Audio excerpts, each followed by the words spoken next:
Oke, Assalamualaikum warahmatullahi wabarakatuh.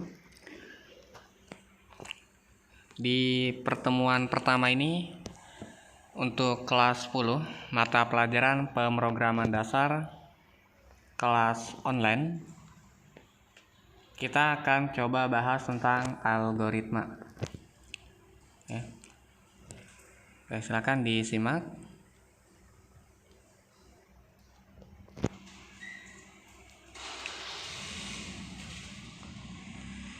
Apa sih algoritma?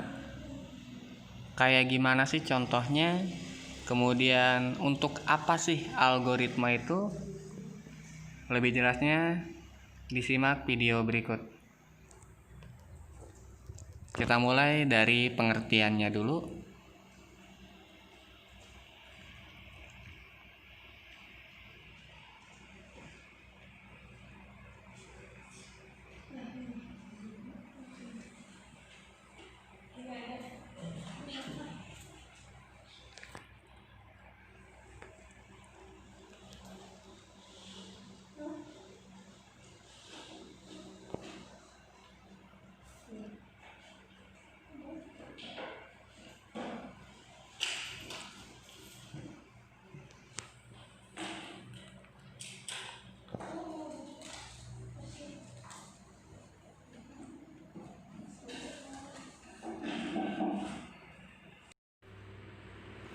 Oke, yang pertama yaitu pengertian logika dan algoritma. Kita mulai dari pengertian logikanya dulu. Logika bisa diartikan sebagai kemampuan berpikir. Ya, atau di bawahnya juga di sini ada logika, yaitu kemampuan seseorang untuk berpikir dengan akal tentang suatu permasalahan yang dapat menghasilkan sebuah kebenaran, dibuktikan dan dapat diterima dengan akal. Maka logika juga seringkali dihubungkan dengan tingkat kecerdasan atau IQ. Yang kedua, logika identik dengan masuk akal atau penalaran. Jadi sesuatu yang masuk akal itu kan sering juga disebut dengan logis atau logika. Dan yang ketiga, logika berasal dari bahasa Yunani, yaitu logos. Oke, selanjutnya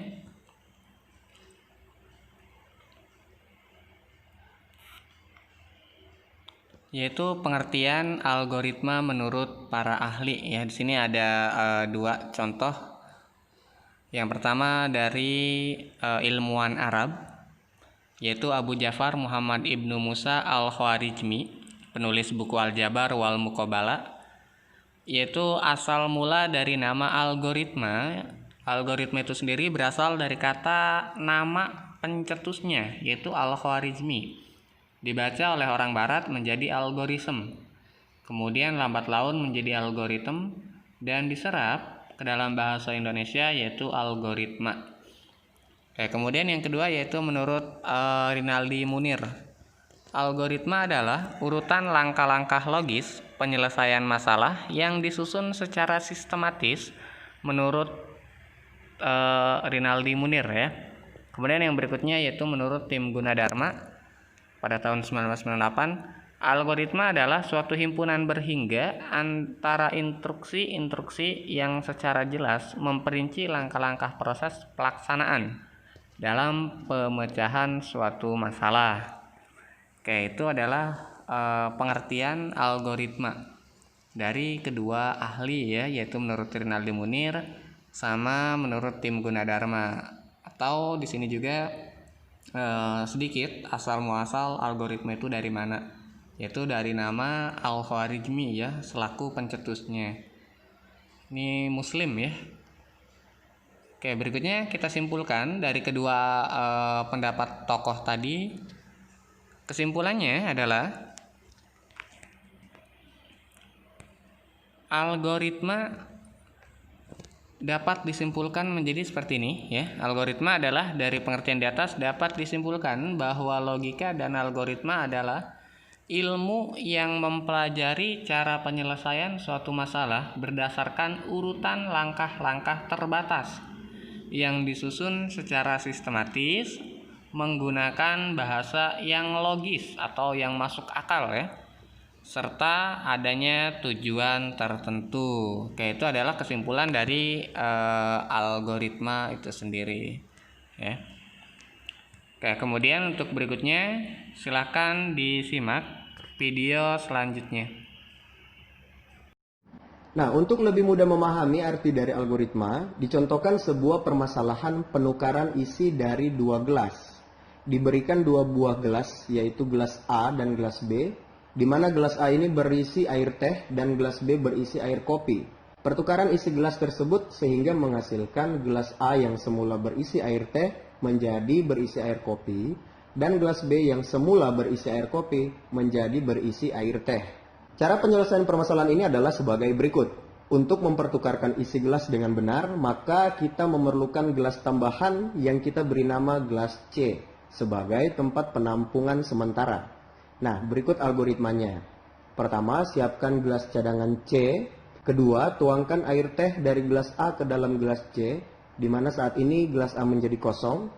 Yang ketiga, tuangkan air kopi dari gelas B ke dalam gelas A, di mana gelas B menjadi kosong. Dan yang keempat, tuangkan air teh dari gelas C ke dalam gelas B. Dari contoh ini dapat dilihat bahwa penyelesaian permasalahan penukaran isi dua buah gelas itu sangat sederhana. Di sini digunakan urutan langkah yang masuk akal atau logis, sehingga isi dari keduanya itu sudah berpindah media. Yang awalnya itu air teh berada di gelas A, pindah ke gelas B, dan air kopi yang berada di gelas B, pindah ke gelas A. Inilah yang dinamakan dengan algoritma, yaitu urutan penyelesaian sebuah permasalahan dengan urutan dan langkah yang logis dan masuk akal sehingga menghasilkan sesuatu langkah yang benar. Saat menggunakan logika, sebaiknya jangan berpikir terlalu rumit tentang sebuah masalah, karena belum tentu masalah itu serumit yang kita pikirkan. Pikirkanlah hal yang paling sederhana untuk menyelesaikan masalah itu, sehingga kita tidak terjebak dalam pemikiran rumit yang dibuat sendiri. Dalam menentukan algoritma untuk menyelesaikan suatu permasalahan, mungkin kita akan dihadapkan pada beberapa pilihan algoritma. Oleh karena itu kita harus memiliki rambu-rambu dalam menentukan pilihan algoritma. Pertimbangan dalam pemilihan algoritma itu adalah yang pertama, algoritma haruslah benar. Artinya algoritma akan memberikan keluaran sesuai seperti yang diharapkan dari sejumlah masukan yang diberikan. Jadi tidak peduli sebagus apapun algoritma itu, jika dia memberikan keluaran yang salah, maka sudah pasti algoritma tersebut bukanlah algoritma yang baik. Pertimbangan kedua yang harus diperhatikan adalah kita harus mengetahui seberapa baik hasil yang dicapai oleh algoritma tersebut. Hal ini penting terutama pada algoritma yang memerlukan aproksimasi hasil, yaitu algoritma yang hasilnya hanya berupa pendekatan. Algoritma yang baik harus mampu memberikan hasil yang sedekat mungkin dengan nilai yang sebenarnya. Pertimbangan yang ketiga adalah efisiensi dari algoritma itu sendiri. Efisiensi algoritma dapat ditinjau dari dua hal, yaitu efisiensi waktu dan memori. Meskipun algoritma memberikan keluaran yang benar atau paling mendekati, tetapi jika kita harus menunggu lama untuk mendapatkan hasil, semisal dalam waktu berjam-jam, maka biasanya algoritma tersebut tidak akan menjadi pilihan yang utama, karena pada dasarnya setiap orang itu menginginkan keluaran yang relatif cepat. Begitu juga dengan memori. Semakin besar memori yang terpakai, maka semakin jelek algoritma tersebut. Tujuan dari belajar logika dan algoritma ini adalah agar kita dapat membiasakan diri melakukan suatu perencanaan apabila menyelesaikan suatu masalah.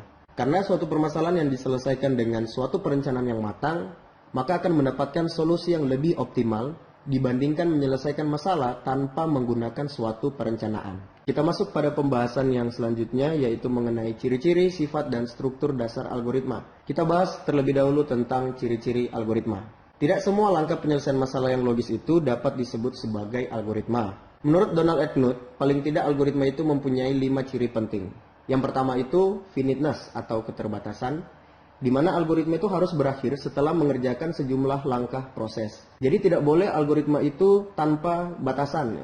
Jadi dia harus dalam bentuk keterbatasan. Yang kedua, definiteness atau kepastian, di mana setiap langkah harus didefinisikan secara tepat dan tidak berarti ganda atau ambigu. Yang ketiga, dia harus memiliki input, ya, di mana algoritma itu paling tidak memiliki 0 atau lebih data masukan. Yang keempat, output atau keluaran, di mana algoritma juga harus memiliki 0 atau lebih hasil keluaran. Yang terakhir, effectiveness atau efektivitas, di mana algoritma itu harus efektif, langkah-langkah algoritma itu dikerjakan dalam waktu yang wajar. Nah, selanjutnya sifat dari algoritma itu, yang pertama dia tidak menggunakan simbol atau sintaks dari suatu bahasa pemrograman tertentu. Yang kedua, dia juga tidak tergantung pada suatu bahasa pemrograman tertentu. Yang ketiga, notasi-notasinya dapat digunakan untuk seluruh bahasa manapun. Dan yang keempat, algoritma dapat digunakan untuk merepresentasikan suatu urutan kejadian secara logis dan dapat diterapkan di semua kejadian sehari-hari. Kita masuk pada pembahasan yang selanjutnya, yaitu struktur dasar algoritma. Yang pertama ada yang namanya runtunan atau sequence. Nah, sebuah runtunan ini terdiri dari satu atau lebih instruksi, di mana setiap instruksi itu dikerjakan secara berurutan sesuai dengan urutan penulisannya. Yakni sebuah instruksi itu dilaksanakan setelah instruksi sebelumnya sudah selesai dikerjakan. Urutan dari instruksi ini akan menentukan hasil akhir dari suatu algoritma. Bila urutan penulisan berubah, maka mungkin juga hasil akhirnya berubah. Sebagai contoh, perhatikan operasi aritmatika berikut ini. Dalam kurung 4 tambah 3 dikalikan 7 sama dengan 49. Tetapi bila urutan aksinya kita ubah, maka hasil keluarannya akan berbeda. Misalnya, kalau kita ubah 4 ditambah dalam kurung 3 kali 7, itu hasilnya adalah 25. Contoh lain dari runtunan aksi adalah algoritma penukaran dua bilangan bulat. Yaitu yang pertama kita deklarasikan misalnya A, B, dan C sebagai bilangan bulat. Lalu kita masukkan nilai A dan B. Yang ketiga kita masukkan nilai A ke dalam C. Yang keempat kita masukkan nilai B ke dalam A. Dan yang kelima kita masukkan nilai C ke dalam B. Jadi seperti itulah contoh dari struktur dasar runtunan atau sequence. Kita masuk pada struktur dasar yang selanjutnya, yaitu pemilihan atau selection. Kadangkala terdapat suatu kejadian yang baru akan dikerjakan jika suatu kondisi tertentu telah terpenuhi. Pemilihan yaitu instruksi yang dikerjakan dengan kondisi tertentu, di mana kondisi ini adalah persyaratan yang dapat bernilai benar atau salah. Jadi satu atau beberapa instruksi hanya akan dilaksanakan apabila kondisi bernilai benar, sebaliknya apabila salah maka instruksi tidak akan dilaksanakan. Sebagai contoh kasus pemilihan atau selection adalah dalam penentuan bilangan genap atau ganjil seperti berikut ini. Yang pertama, masukkan bilangan sebagai sebuah bilangan bulat. Yang kedua, bagi bilangan dengan angka 2, simpan nilai sisa pembagian dalam variabel sisa. Yang ketiga, jika nilai sisa sama dengan 0, maka kerjakan langkah keempat. Langkah keempat itu adalah tampilkan kata genap ke layar komputer. Yang kelima, jika nilai sisa tidak sama dengan 0, maka kerjakan langkah 6. Di mana langkah 6 ini adalah perintah untuk menampilkan kata ganjil ke dalam layar. Ketujuh, selesai. Jadi di sini apabila salah satu kondisi sudah terpenuhi, maka akan dijalankan instruksi sesuai dengan kondisi tersebut. Struktur dasar yang selanjutnya yaitu pengulangan atau repetition. Nah, pengulangan ini merupakan kegiatan mengerjakan sebuah atau sejumlah aksi yang sama sebanyak jumlah yang ditentukan atau sesuai dengan kondisi yang diinginkan. Beberapa statement pengulangan di bahasa pemrograman yaitu for, while, do while, repeat until, for down to do, for to do, dan lain-lain. Sebagai contoh adalah menampilkan huruf tertentu sebanyak n kali ke layar sebagai berikut. Yang pertama, deklarasikan variabel huruf untuk menyimpan karakter yang akan ditampilkan. Kedua, deklarasikan variabel n untuk menyimpan banyaknya perulangan. Yang ketiga, deklarasikan variabel counter yang digunakan sebagai counter perulangan yang sudah dilakukan. Yang keempat, masukkan sebuah karakter dan simpan dalam variabel huruf. Kelima, masukkan banyaknya perulangan yang diinginkan dan simpan dalam variabel n. Yang keenam, set nilai counter dengan 0. 7, tampilkan huruf ke layar. 8, lakukan penambahan counter dengan 1. 9, jika nilai counter kurang dari n, maka dia akan mengerjakan langkah ke-6, yaitu men-set nilai counter dengan 0. Yang ke-10, jika nilai counter sama dengan n, maka selesai. Oke, sampai di sini dulu untuk video pembelajaran kali ini. Kita akan berjumpa lagi pada video-video pembelajaran selanjutnya. Sekian dan terima kasih.